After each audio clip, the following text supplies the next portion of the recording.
The Galactic Council chamber hummed with the low vibrations of 1,000 different species breathing, chittering, and existing in their own unique ways. Ambassador sat in the human delegation's pod, his usual warm smile lighting up his weathered face as he listened to the trade negotiations between the collective and the molten lords of 442b. Around him, the massive circular chamber stretched out like an amphitheater designed by gods. Crystalline platforms floated at different levels, each one housing a different species' representatives. Some breathed methane, others required intense heat, and a few existed as pure energy contained within specialized fields.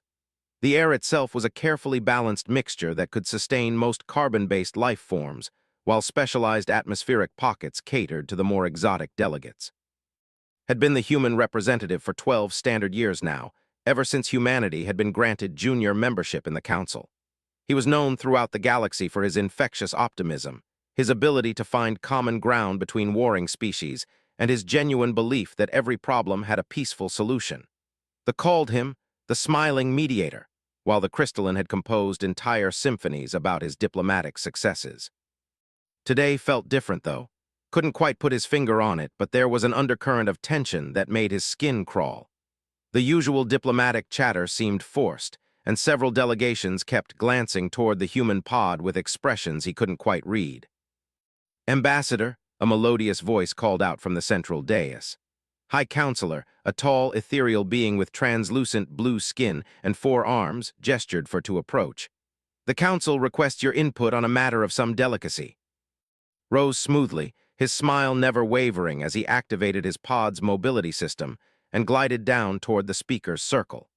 He'd done this thousands of times before, mediating disputes, offering creative solutions, and generally being the voice of human optimism in a galaxy that often seemed determined to tear itself apart. "Of course, High Counselor," said, his voice carrying easily through the chamber's acoustic system. "How can humanity be of service today?" His 4 eyes blinked in sequence, a sign of what had learned to recognize as discomfort in her species. "We have received disturbing reports from the Outer Rim territories. It appears that several human colonies have violated certain galactic accords." Smile flickered for just a moment, barely noticeable to most observers, but he quickly recovered, spreading his hands in a gesture of openness. "I'm certain there's been some misunderstanding, High Counselor. Humanity takes its obligations to the galactic accords very seriously. Perhaps if you could provide more specific details."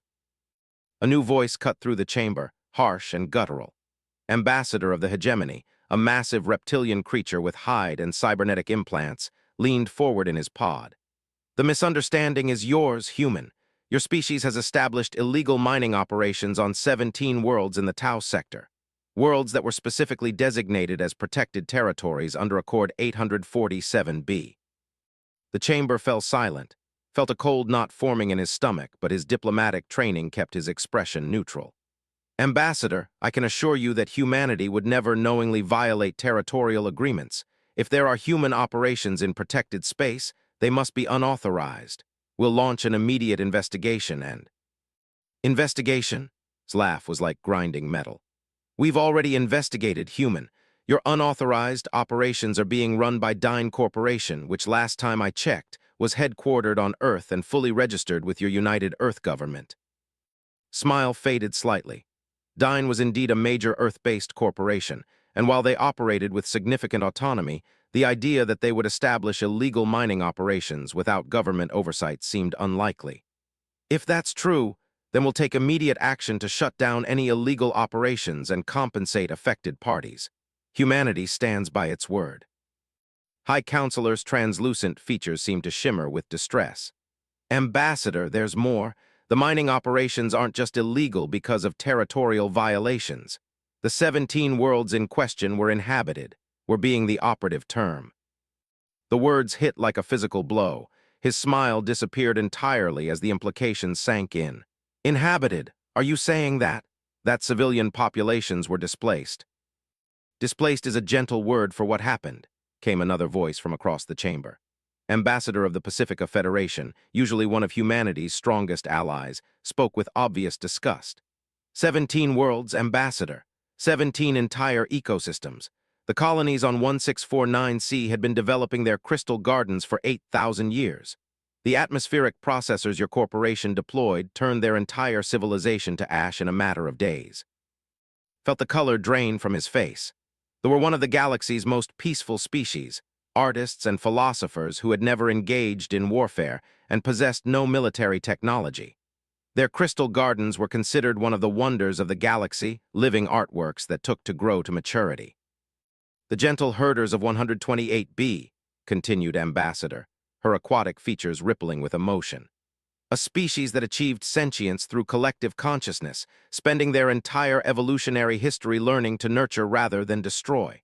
They had no concept of violence, no way to defend themselves when your atmospheric processors began converting their world into a mining platform. His hands began to shake. He clasped them behind his back to hide his distress. "How many?" he asked quietly. "How many what, Ambassador?" His voice was like a blade. "How many died?" High Counselor closed all four eyes. Preliminary estimates suggest approximately 2.3 billion sentient beings across all 17 worlds. The alone numbered 847 million souls. The number hit like a meteor strike. 2.3 billion. The entirety of human history had never seen carnage on such a scale. Even the darkest chapters of humanity's past, the genocides and world wars that had nearly destroyed their species before they reached the stars, paled in comparison to this level of systematic annihilation. "There has to be some mistake," whispered, his voice barely audible. "Humanity would never. We've learned from our past. We've grown beyond such barbarism." "Have you?" Ambassador rose from his pod, his massive form casting shadows across the chamber floor. "Or have you simply grown more efficient at hiding it? Tell me, Ambassador, what do you know about Project Deep Strike?" Looked up sharply. "I've never heard of any Project Deep Strike. What are you talking about?" "Military deployment protocols developed by your United Earth Defense Force," continued relentlessly.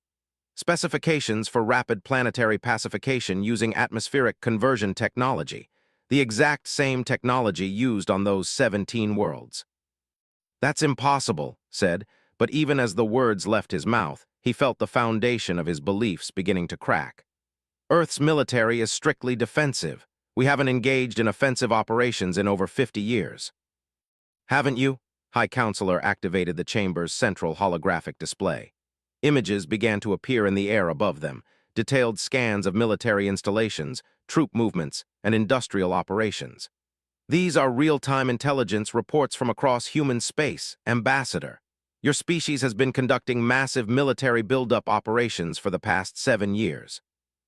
The images showed sprawling shipyards constructing vessels that dwarfed anything had ever seen in official reports. Massive industrial complexes that seemed designed for war production rather than civilian needs. Training facilities where millions of soldiers practiced combat scenarios that looked disturbingly like planetary invasion simulations. The asteroid belt facilities alone," continued, "are producing enough military hardware to outfit invasion fleets capable of conquering entire star systems. Your Luna shipyards have completed construction of Dreadnought-class vessels equipped with planet-cracking weaponry." Stared at the images in growing horror. He recognized some of the locations, facilities he'd been told were engaged in peaceful research and development. The Luna yards that were supposedly building exploration vessels and trade ships were clearly manufacturing instruments of war. "But why?" asked, his voice hollow. "What possible reason would humanity have for such preparations? We're at peace. We've been at peace for decades." Ambassador's aquatic features rippled with what might have been sympathy. "Perhaps, Ambassador, the question isn't why, but rather, what has your government been telling you versus what they've actually been planning?" The implication hit like cold water. The idea that his own government, the people he'd faithfully represented for over a decade, had been lying to him about humanity's true intentions was almost too much to process. But the evidence floating before him in the chamber's holographic display was undeniable. "I need to contact Earth immediately," said, his diplomatic composure finally beginning to crack. "There has to be an explanation for this, some context you're not aware of." "Of course," High Counselor said gently. "The Council grants you emergency communication privileges. However, Ambassador, I must inform you that formal charges are being prepared. The systematic extermination of sentient species is the most serious crime recognized by galactic law. If these allegations are proven true, humanity will face consequences unlike anything in recorded history. Nodded numbly, his mind reeling from the revelations. As he made his way back to the human pod to establish a priority channel to Earth, he could feel the eyes of 1,000 different species following him. The friendly warmth he'd always felt in the council chamber had been replaced by something cold and predatory. Behind him, conversations began to resume, but the tone was different now. Words like quarantine, military intervention, and species-wide sanctions drifted through the chamber's acoustic system. For the first time in his diplomatic career, felt truly afraid. The communication system in the human pod was state-of-the-art, capable of real-time contact with Earth despite the vast distances involved. As activated the emergency protocols, he tried to organize his thoughts. Surely there was an explanation. Perhaps the mining operations were unauthorized corporate actions. Maybe the military buildup was defensive preparation against some threat he wasn't aware of. But deep in his heart, a voice whispered that he was about to learn something that would change everything he believed about his own species. The holographic display flickered to life, and the familiar face of Director Sarah, head of the United Earth Diplomatic Corps, appeared before him. Her expression was carefully neutral, but caught something in her eyes that made his blood run cold. She said with false warmth, "I understand there's been some complications at the council session today." Complications? His voice rose despite his efforts to stay calm. "Sarah, they're accusing humanity of genocide. They're saying we've killed over 2 billion sentient beings. Please tell me this is all some horrible misunderstanding." Director's expression didn't change, but saw her eyes flick away from the camera for just a moment. "I need you to understand that the situation is more complex than it appears. There are factors at play that you're not aware of." "What factors could possibly justify the extermination of entire civilizations?" demanded. "Resource allocation, for one," replied calmly. "The 17 worlds in question contain deposits that are essential for humanity's continued expansion. The alien populations were incompatible with efficient extraction operations." Felt the world tilt around him. Incompatible? Sarah, these were sentient beings, civilizations that had existed for thousands of years. They had cultures, art, families. They had inefficient resource utilization patterns, corrected. "You've always been idealistic about humanity's place in the galaxy, but the reality is that we're competing for survival in a hostile universe. Every resource we don't claim is a resource that could be used against us by potential enemies." "Potential enemies?" His voice cracked. "There were philosophers and artists, they didn't even have weapons." "They didn't need weapons," said patiently. "They occupied valuable real estate that humanity requires for its continued expansion. Their removal was a necessary step in securing our species' future." Stared at the holographic image of his former mentor and friend, seeing her as if for the first time. "You're talking about people as if they were obstacles to be removed. When did we become this?" "We became this when we realized that the galaxy isn't big enough for everyone," replied. "I know this is difficult for you to accept, but your role as ambassador was always intended to be temporary, a way to keep potential enemies distracted while we prepared for the inevitable conflicts to come." "You used me," said quietly. "All those years of negotiations, of building relationships and trust, it was all a lie." "It was all necessary," corrected. "Your genuine belief in peaceful coexistence made you an excellent, unwitting agent. The other species trusted you because you truly believed in what you were saying. That trust bought us the time we needed to prepare." Felt something breaking inside him, something fundamental that had shaped his entire worldview. The optimism that had carried him through decades of diplomatic service was crumbling, replaced by a cold realization of how thoroughly he'd been deceived. "What happens now?" he asked. "Now you return to Earth," said. "Your diplomatic mission is complete. The Council will undoubtedly vote to impose sanctions and possibly declare war, but we're ready for that. Humanity doesn't need the Council's approval anymore." "And if I refuse, if I tell them the truth about what humanity has become?" His expression hardened. "You're a patriot. You've served humanity faithfully for over a decade. Don't let idealistic delusions about alien life forms cloud your judgment now. These beings aren't human. Their lives don't have the same value as human lives." Looked around the chamber, seeing the thousands of different species that had welcomed him as a friend and colleague. beings he'd shared meals with, laughed with, worked alongside to solve complex problems. The idea that their lives were somehow worth less than human lives felt like poison in his mind. "I can't," he said quietly. "I can't be part of this." His image flickered, and when it stabilized, there was something cold and threatening in her eyes. "I strongly advise you to reconsider your family on Earth." "Don't," said sharply. "Don't you dare threaten my family." "I'm not threatening anyone," said smoothly. "I'm simply pointing out that Earth can be a dangerous place for the families of those who choose to become traitors to their own species." The communication ended abruptly, leaving alone in the pod with the weight of terrible knowledge. He looked out at the assembled council, seeing them with new eyes. These weren't potential enemies or competitors for resources. They were people, in every way that mattered, and his species had just declared war on all of them. Who had spent 12 years believing in the better angels of human nature, now faced a choice that would define not just his own future, but possibly the future of every sentient being in the galaxy. The smile that had been his trademark for over a decade was gone, replaced by something the galaxy had never seen before on a human face. Something cold and calculating and utterly without mercy. The hunter was awakening. Stood motionless in the human delegation pod for several long minutes after the communication with Director ended. Around him, the massive council chamber continued its business, but he could feel the weight of thousands of eyes upon him. Word of the accusations against humanity had spread through the chamber like wildfire, and the usual diplomatic chatter had taken on an ominous tone. When finally moved, it was with a purpose that surprised even him. He activated the pod's communication system again, but this time he wasn't calling Earth. Instead, he opened a channel to every delegation in the chamber simultaneously. "Honored members of the Galactic Council," his voice echoed through the vast space, carrying a gravity that made conversations cease throughout the chamber. "I have just concluded emergency communications with my government regarding the charges brought against humanity today."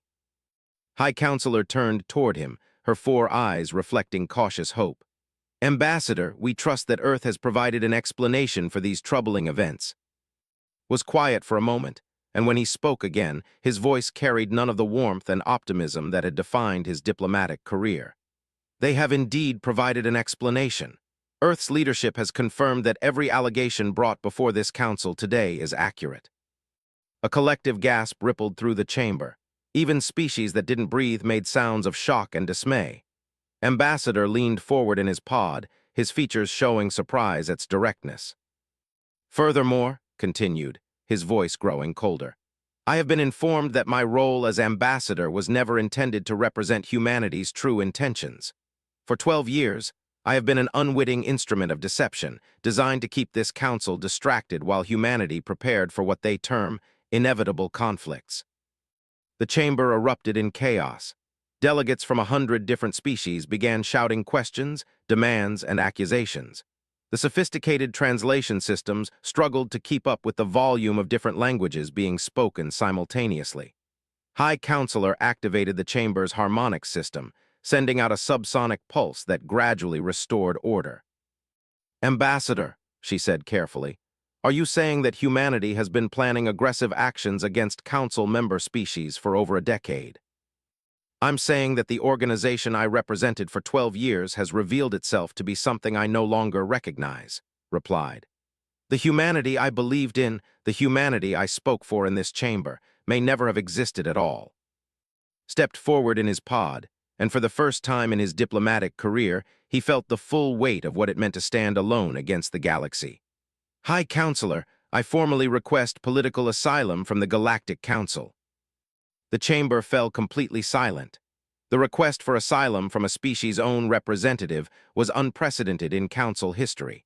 Even the most bitter internal conflicts had never resulted in such a dramatic break. Ambassador of the Pacifica Federation was the first to break the silence. "Ambassador, such a request requires serious consideration. Are you formally renouncing your citizenship with the United Earth government?" "I am renouncing my allegiance to a government that has revealed itself to be genocidal," said firmly. "But I cannot renounce my humanity. The people of Earth, the billions of civilians who have no knowledge of these atrocities, they are not responsible for the actions of their leaders." Harsh laughter filled the chamber. Pretty words, human, but your species has shown its true nature. What makes you think we should trust any human, even one who claims to oppose his own government? Looked directly at the massive reptilian ambassador. Because, Ambassador, I'm about to prove my commitment to stopping humanity's aggression by sharing information that will save countless lives. Activated his pod's holographic display, uploading data directly from his diplomatic files. These are the complete records of every conversation I've had with Earth Command over the past 5 years. Communications that I now realize contain coded references to military operations I was too naive to understand at the time. The holographic display filled with communication logs, tactical reports, and resource allocation documents that had dismissed as routine administrative material. But viewed through the lens of his new understanding, the pattern became clear.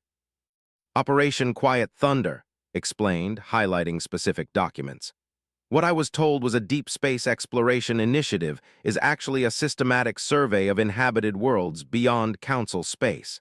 The survey teams weren't looking for scientific knowledge. They were identifying targets for future expansion. Ambassador studied the data flowing past her pod. These resource estimates. They include detailed analyses of population distributions and defensive capabilities. Every world was evaluated not just for its mineral wealth, but for the military resistance that would need to be overcome, confirmed. The colonies, the gentle herders, all of them were like inventory to be cleared. Pulled up another set of files. Project Deep Strike, which Ambassador mentioned earlier, is even worse than the limited intelligence you've gathered suggests. It's not just rapid planetary pacification technology. It's a comprehensive doctrine for species elimination designed to appear like natural disasters. The holographic display showed technical specifications for atmospheric processors that could selectively target specific biological markers. The technology was sophisticated enough to eliminate entire species while leaving their ecosystems largely intact for human habitation. They call it optimization, said, his voice hollow. The idea is to remove incompatible life forms while preserving the planetary infrastructure for human use. The atmospheric changes that killed the weren't random. They were specifically calibrated to be lethal to silicon-based life forms while remaining harmless to carbon-based humans. Ambassador's aquatic features rippled with disgust. They've weaponized terraforming technology. It gets worse, continued. The timeline shows that they've been testing these methods for 7 years. The 17 worlds were just the most recent trials. There have been others. A new voice cut through the chamber. Ambassador of the Arcturus commune, a species known for their mathematical precision and logical thinking, spoke with clinical detachment. Ambassador, based on these documents, can you provide an estimate of humanity's total military capabilities? Scrolled through production reports and fleet manifests. The numbers that emerged painted a picture more terrifying than anyone in the chamber had imagined. Conservative estimates suggest that humanity has constructed a war fleet capable of simultaneously engaging every council member species, said quietly. They have been building for this conflict for decades, not years. The Luna shipyards alone have produced over 3,000 Dreadnought-class vessels, each one equipped with planet-cracking weaponry. The chamber erupted in chaos again. 3,000 dreadnoughts represented more military power than the entire combined Council fleet. The idea that humanity had been secretly building such a force while participating in peace negotiations was beyond most species' comprehension. The asteroid belt facilities are even more concerning, continued over the noise. They're not just producing ships, they're manufacturing something called stellar disruption devices. I'm not entirely certain what that means, but the power requirements suggest weapons capable of affecting entire star systems. High Counselor closed all 4 eyes, a gesture of profound distress in her species. Ambassador, you must understand that the information you're providing will inevitably lead to a state of war between the Council and humanity. Are you prepared for the consequences of that knowledge? Was quiet for a long moment. When he spoke, his voice carried a weight of sadness that seemed to echo through the vast chamber. High Counselor, the war has already begun. Humanity fired the first shot 7 years ago when they started their trials. The only question now is whether the Council will be prepared to defend itself. activated another display showing star charts with marked systems throughout Council space. These are humanity's identified target priorities for the next phase of expansion. They call it the Pacification Protocol. Based on the timeline in these documents, the first wave of attacks is scheduled to begin in approximately 43 standard days. The reality of imminent war settled over the chamber like a funeral shroud. For many of the species present, the concept of systematic warfare was as alien as the humans themselves. Species like thee and gentle herders weren't unique in their peaceful nature. A significant portion of the Council's membership had evolved beyond warfare centuries or ago. Ambassador rose from his pod, his massive form radiating barely controlled rage. 43 days. That's not enough time to mobilize effective defenses for most of our member worlds. No, agreed. It's not. Humanity has spent decades preparing for this conflict while keeping the Council focused on peaceful negotiations and trade agreements. They have every advantage except one. What advantage do we have? Asked Ambassador. Pulled up a final set of documents, tactical analyses that he'd never paid attention to during their transmission. Humanity's entire strategy is based on the assumption that Council species will react like humans would. They expect panic, chaos, and individual species looking out for their own interests first. Looked around the chamber at the assembled representatives. But that's not how the Council works, is it? When the drought of threatened 17 worlds, the entire Council mobilized relief efforts. When the plague spread through the outer rim, species that had never even contacted each other worked together to develop cures. Humanity's strategic planning accounts for individual species capabilities, but not for true cooperative action. High Counselor seemed to gain strength from words. You're suggesting that our diversity is a tactical advantage. I'm suggesting that humanity has prepared to fight 100 different wars against individual species, said. They haven't prepared to fight one war against a unified galaxy. Ambassador of the Arcturus commune activated his pod's computational system. If Ambassador's data is accurate, we would need to coordinate military assets from approximately 700 different member species. The logistical complexity alone is exactly the kind of challenge this Council was designed to handle, finished Ambassador. We've been doing impossible coordination for over 1,000 years. Felt something stirring in his chest that he hadn't expected to feel again after his conversation with Director. It wasn't the naive optimism that had defined his earlier career, but something harder and more purposeful.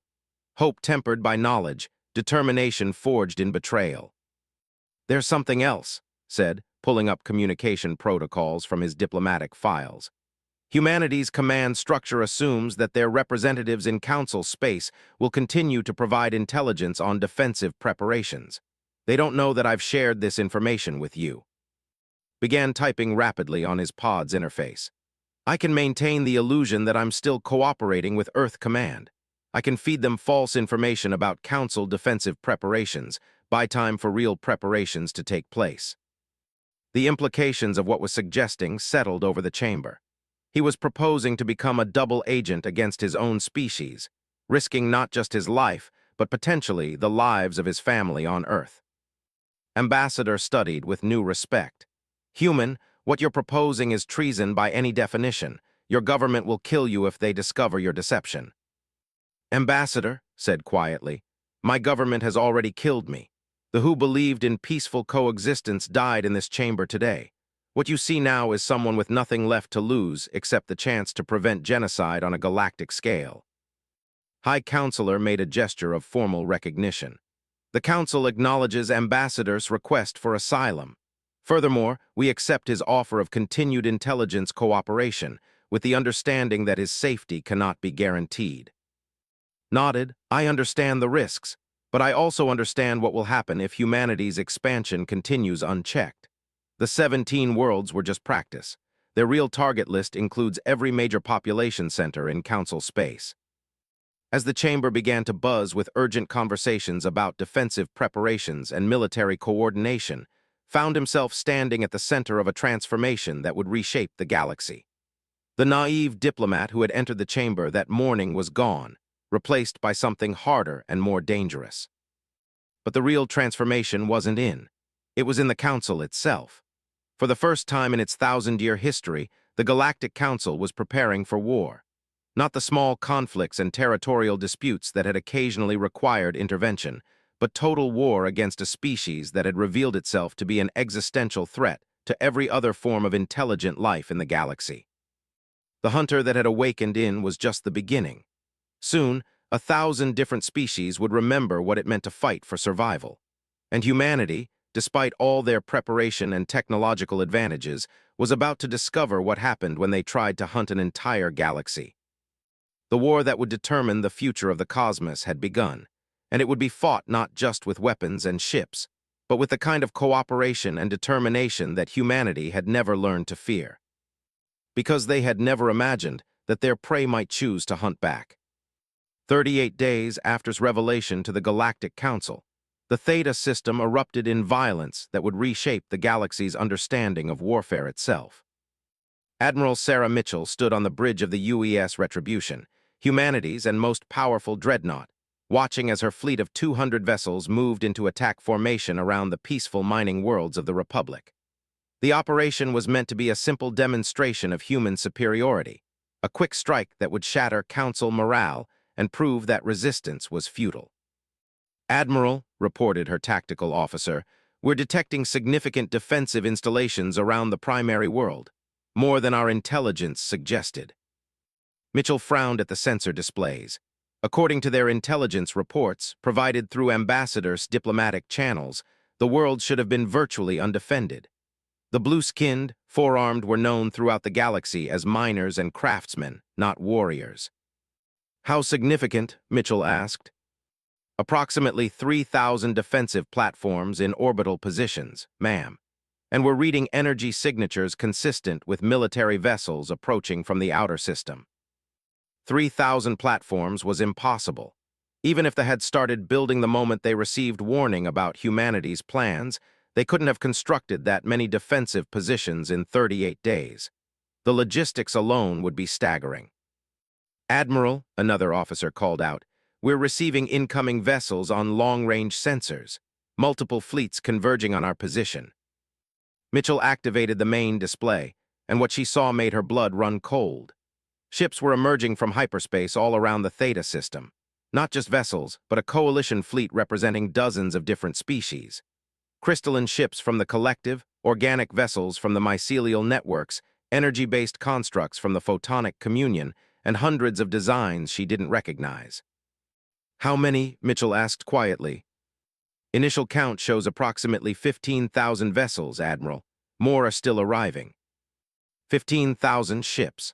The human fleet had expected to face a few hundred defenders at most.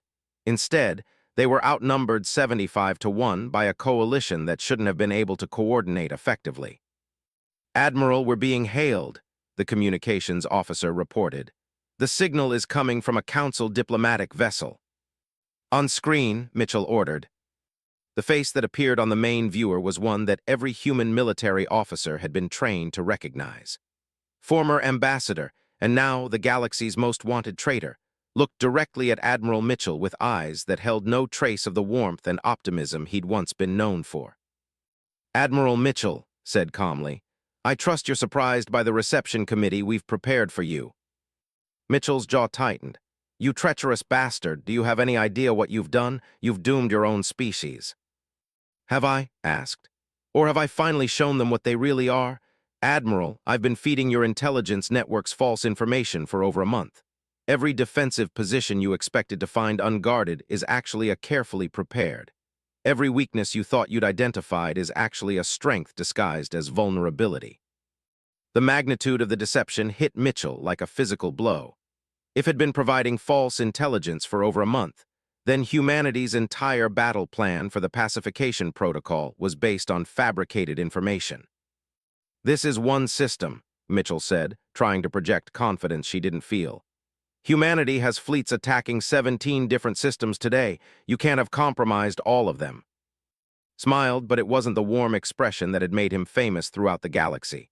This smile was cold and predatory, the expression of something that had learned to hunt. "Actually, Admiral, we can and we have. You see, what your strategists never understood is that the Council isn't a collection of individual species competing with each other. It's a single organism made up of 1,000 different parts." gestured, and the display split to show tactical feeds from 16 other star systems. In each one, massive human fleets were facing overwhelming council forces that appeared to have been waiting for them. "The might be miners and craftsmen," continued, "but they are master tacticians. The crystalline communion can process battlefield data at superhuman speeds, and the photonic beings can coordinate faster-than-light communications across the entire galaxy simultaneously. When you declared war on the Council, you didn't declare war on hundreds of separate species. You declared war on the most sophisticated military coordination system ever created." Admiral Mitchell watched in growing horror as the tactical displays showed human fleets being systematically surrounded and outmaneuvered in every theater of operation.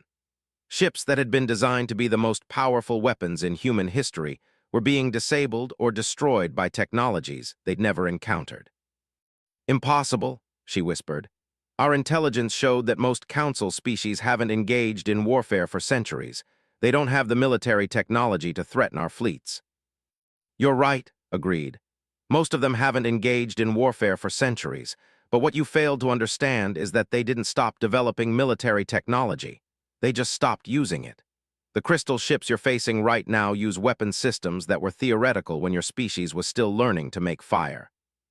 On the tactical display, the vessels opened fire with weapons that seemed to bend space itself. Human dreadnoughts, ships that could crack planets, simply folded in on themselves and disappeared as this dimensional weaponry tore holes in spacetime. "The mycelial networks," continued as organic ships began releasing clouds of what looked like spores, "developed biological warfare to an art form before abandoning it as too dangerous to use. Those spores you're seeing, they can convert any organic material into more ships. Your crews are about to become part of the fleet attacking them." Mitchell watched in fascination and horror as the spores contacted human vessels and began transforming the hulls themselves into living tissue. Ships that had been mechanical marvels moments before started to pulse with organic life, their weapon systems turning against the fleet they'd been part of. "But the most beautiful part," said, his cold smile widening, "is that every piece of technology being used against you today was developed by species you dismissed as primitive or irrelevant.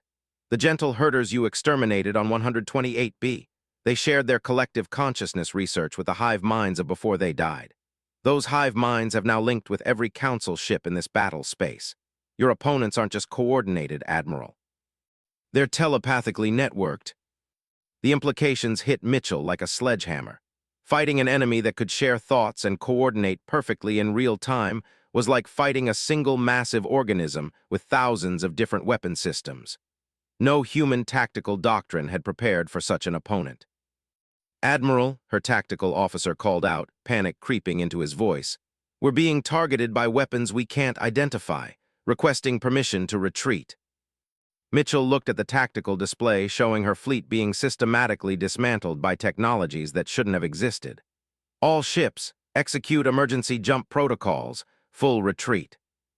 But as the human ships began powering up their faster-than-light drives, his voice cut through their communications again. "I'm afraid that won't be possible, Admiral.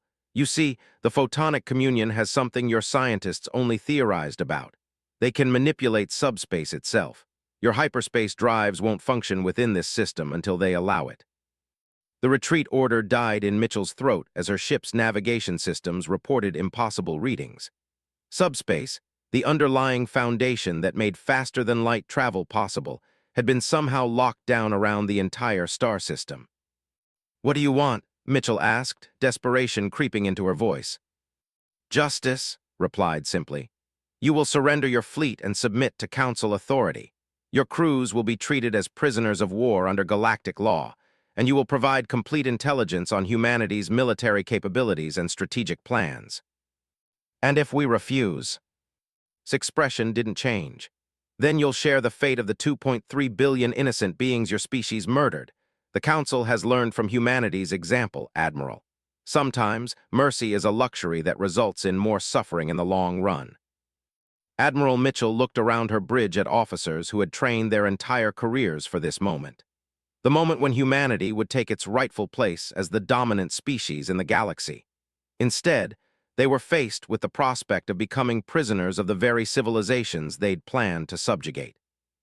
All ships, she said quietly, stand down weapons and prepare for surrender. As human ships throughout the system powered down their weapons and prepared to be boarded, allowed himself a moment of satisfaction. But it wasn't the warm satisfaction of diplomatic success he'd once known. This was something colder and more purposeful. Admiral said, "There's one more thing you should know. Earth itself is currently surrounded by the largest coalition fleet in galactic history. Your home world has approximately 6 hours to agree to complete disarmament and the prosecution of all war criminals responsible for the pacification protocol. If Earth refuses, the planet will be quarantined indefinitely." Mitchell's face went white. "You're talking about imprisoning 8 billion people." "I'm talking about preventing 8 billion people from spreading the genocidal ideology that led to this war," corrected. "The Council has no desire to harm innocent civilians, but it also has no intention of allowing humanity to continue threatening the galaxy." Leaned forward slightly, and for the first time, Admiral Mitchell saw something in his eyes that truly frightened her. It wasn't anger or hatred. It was the complete absence of the mercy and optimism that had once made famous throughout the galaxy. "You see, Admiral, humanity taught the galaxy a very important lesson today.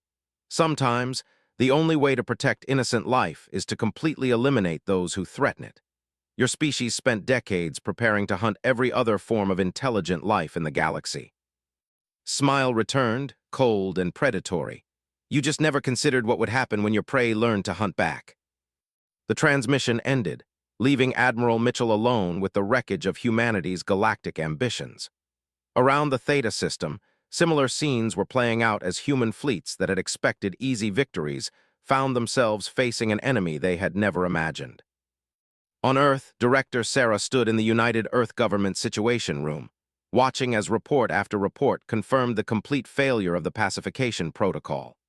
Every fleet, every carefully planned operation, every advantage that decades of preparation had provided, had been turned against them by a single human being who had chosen his conscience over his species. "Ma'am," an aide reported quietly, "we're receiving surrender demands from the Council Coalition fleet. They're requiring the immediate arrest of all government officials involved in planning the pacification protocol." Looked at the tactical display showing Earth surrounded by more ships than existed in all of human space. The coalition fleet included technologies that humanity didn't understand and couldn't counter. Resistance wasn't just futile, it was impossible. "Ma'am," the aide prompted.